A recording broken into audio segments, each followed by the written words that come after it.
आपका biotech channel में स्वागत है। तो बच्चों, आज डाइजेस्टिव सिस्टम ह्यूमन फिजियोलॉजी का जो है पार्ट 22 है वो।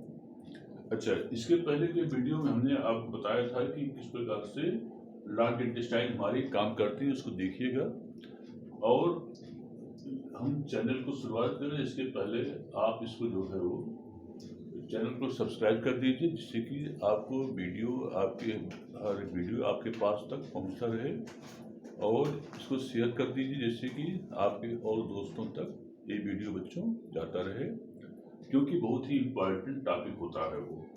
तो अब आती है कि आज है शरीर में पोषक पदार्थों का भविष्य। शरीर में पोषक पदार्थों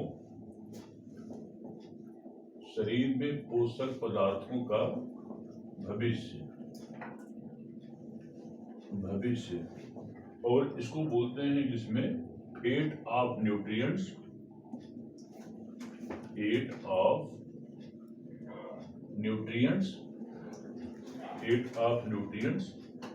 इन बॉडी।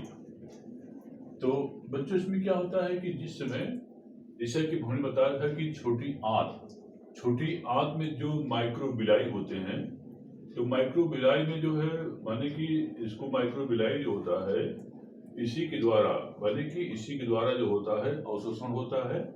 और इसी में जो होता है लैक्टियल होते हैं और ब्लड वेसल होते हैं, जो कैपिलरीज होते हैं, जो कि बचे हुए भोजन को अवशोषण करने का काम करते हैं। और ये बता दें जिसमें कि जो लैक्टियल होता है, जो बीच वाला लैक्टियल होता है, ये वसा का अवशोषण करता है और इसको हम काइल कहते हैं। और इसके अलावा ये जो होता है, जो कैपिलरीज होती हैं, ये ग्लूकोज वगैरह का जो है ये एब्जॉर्ब करने का ये काम करता है। अब आती है कि ब्लड में घुल करके मतलब कि आवश्यकता से अधिक पदार्थ जो होते हैं, पहले हिपैटिक पोर्टल वेन द्वारा एक वेन होती है और उसको हम कहते हैं हिपैटिक पोर्टल वेन द्वारा जो है ये लीवर में पहुंचता है वो ब्लड से।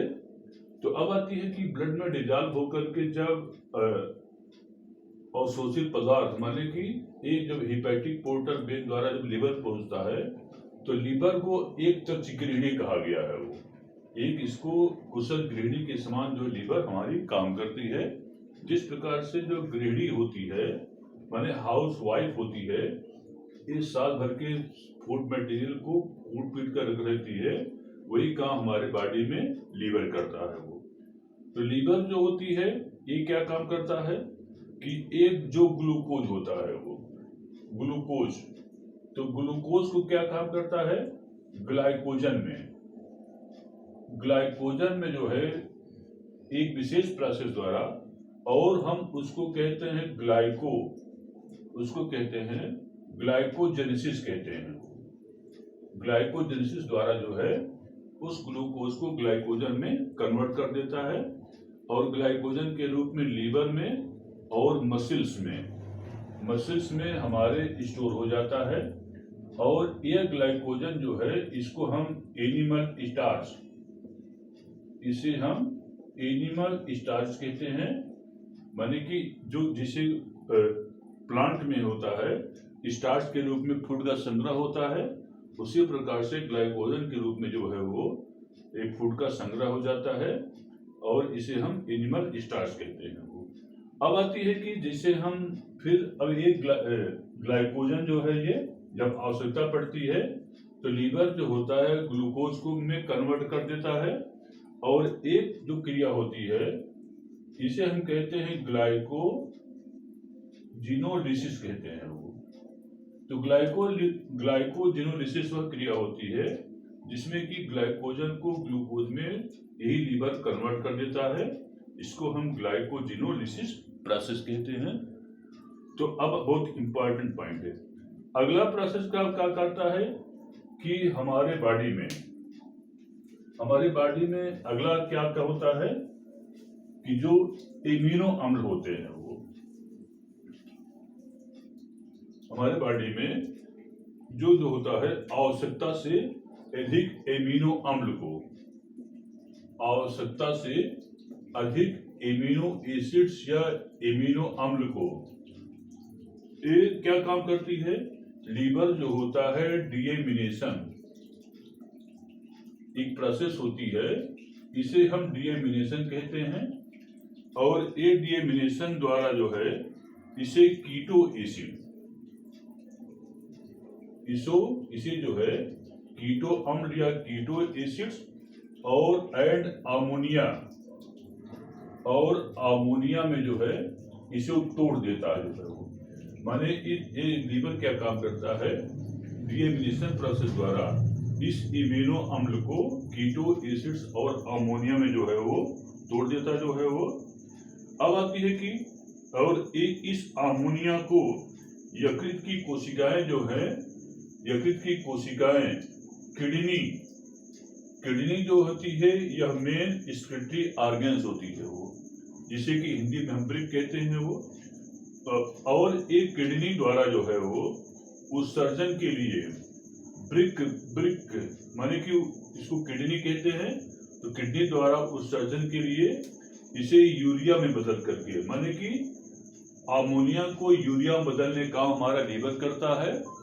और यह अमोनिया जो है, यह अमोनिया यूरिया में बदल करके किडनी से उत्सर्जन के लिए जो है यह इसे रुधिर में क्या कर देती है वो, मुक्त कर देती है वो। अब आती है कि इसके अलावा जो होता है हमारी बॉडी में, जो जैसे मान लीजिए कि वाटर हो गया, वाटर इसको जल कहते हैं, और साल्ट होता है, वाटर साल्ट एंड अगला होता है विटामिन होता है वो। तो वाटर साल्ट एंड विटामिन, इसकी मात्रा जो है हमारी ब्लड में एक निश्चित मात्रा में क्या होती है वो बनी रहती है वो। अब आती है कि ये तो हो रहा किसके बारे में कि fate of the nutrients in the body होता है। अगला होता है एसिमिलेशन ऑफ फूड, माने कि क्या मतलब कि नेक्स्ट हेडिंग में जो इसमें आता है assimilation of foods. Next heading है एसिमिलेशन,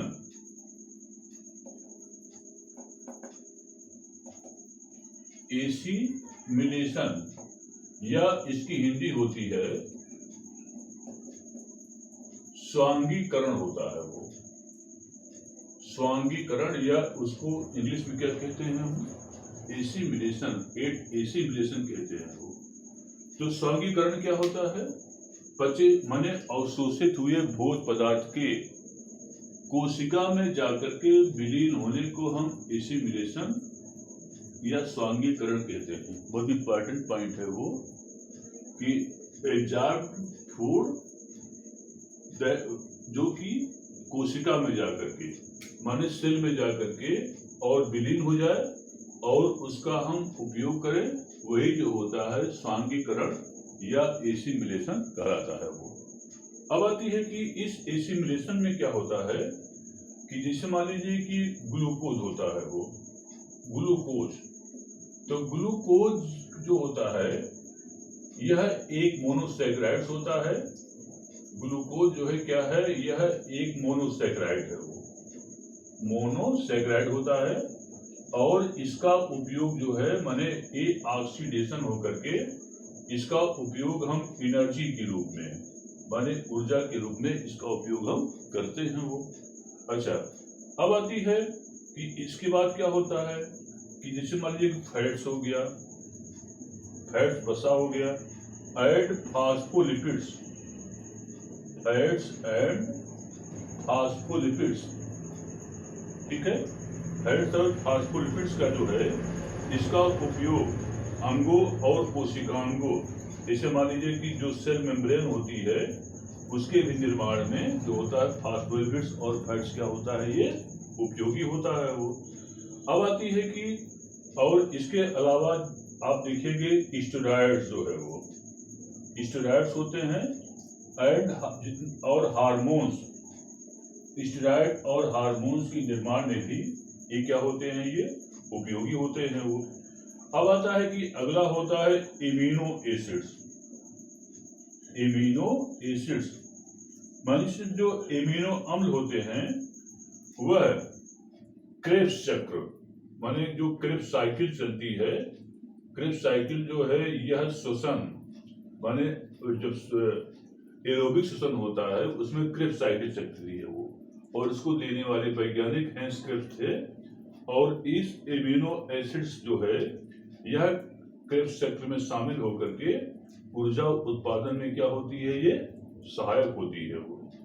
अब आती है कि अगला क्या होता है, वाटर होता है। माने नेक्स्ट पॉइंट होता है कि वाटर का माने इसमें फिर वाटर होता है, उसका क्या उपयोग होता है वो। अब आती है कि वाटर जो है, वाटर इज ए सॉल्वेंट माने सॉल्वेंट की तरह काम करता है वो, इसको घोलक के रूप में कहते हैं, सॉल्वेंट के रूप में काम करता है वो।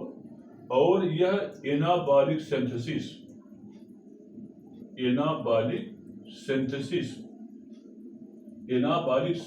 के रूप में काम करता है वो वाटर जो है वो। अब आता है कि जो साल्ट होते हैं, साल्ट माने इसको हम लवण कहते हैं, तो साल्ट का उपयोग जटिल पदार्थों के संश्लेषण माने हमारे बॉडी में जो कॉम्प्लेक्स मटेरियल्स होते हैं, जो जटिल पदार्थ होते हैं, उनके निर्माण में क्या होता है वो साल्ट क्या होते हैं वो उपयोगी होते हैं वो। अब आती है कि जितने जैसे मान लीजिए कि अनेक प्रकार के जो प्रोटीन होते हैं वो, अनेक प्रकार के प्रोटीन्स और हार्मोन्स, विभिन्न प्रकार के हमारे बॉडी में जो हार्मोन्स होते हैं माने हार्मोन्स जो होता है या इनका निर्माण एंडोक्राइन ग्लैंड्स में इकट्ठे होते हैं वो, तो इनके निर्माण में भी साल्ट क्या होते हैं वो सहायक होते जो है वो। अब आती है कि इसके अलावा साल्ट जो ब्लड क्लॉटिंग होती है वो, ब्लड क्लॉटिंग और उसको कहते हैं हृदय का थक्का बनने में भी साल्ट क्या है ये उपयोगी होता है वो। अब इसके अलावा जो हमारा हार्ट बीट होता है वो, हार्ट बीट उसको कहते हैं रुधिर स्पंदन, सॉरी हार्ट बीट मतलब होता है हृदय का स्पंदन जो है वो। इसके अलावा नर्व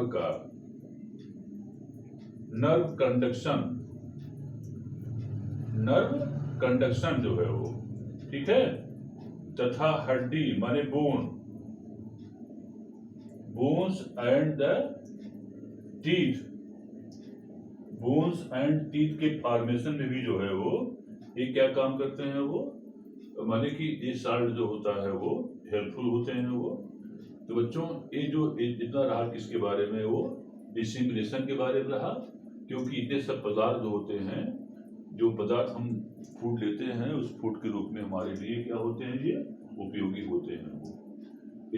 तो यही पर आकर के डाइजेशन सिस्टम जो होता है वो माने डाइजेस्टिव सिस्टम क्या होता है बच्चों, ये खत्म हो जाता है।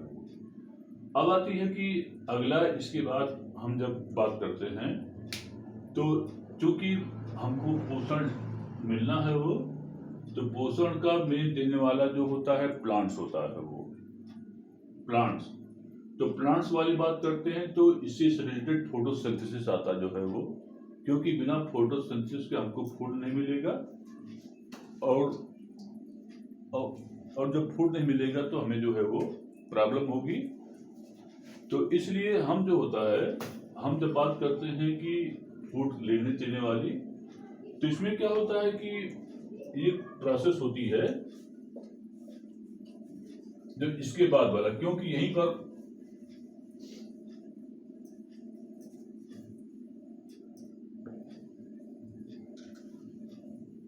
तो बच्चों यहीं पर आकर के आपका डाइजेस्टिव सिस्टम जो होता है ये खत्म हो जाता है।